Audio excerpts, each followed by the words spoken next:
Les députés britanniques debout pour saluer un Premier ministre visiblement ému. Pour cette dernière séance de questions au chef du gouvernement, David Cameron s'est montré fidèle à sa réputation, infatigable dans la défense de son bilan, mordant avec ses adversaires et jamais avare de bons mots. Monsieur le Président, ce matin j'ai eu une réunion avec certains de mes ministres et à part un seul rendez-vous cet après-midi avec Sa Majesté la Reine, mon agenda pour le reste de ma journée est remarquablement léger. Félicité par les députés de son camp, David Cameron a aussi eu droit aux éloges de l'opposition quand Jeremy Corbyn a salué le vote de la loi sur le mariage pour tous.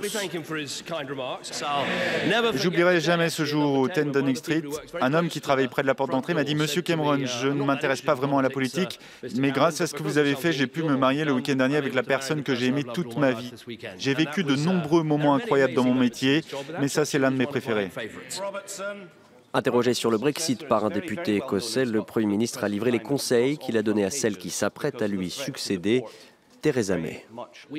Nous devons essayer d'être le plus près possible de l'Union européenne. Pour le commerce, la coopération et la sécurité, la Manche ne sera pas plus large quand nous aurons quitté l'Union. Voilà la relation que nous cherchons. Dernière séance de questions au Premier ministre à la Chambre des communes, dernière réponse de David Cameron. Je regarderai maintenant ces échanges depuis les bancs du fond. Les rugissements de la foule vont me manquer, les pics de l'opposition aussi.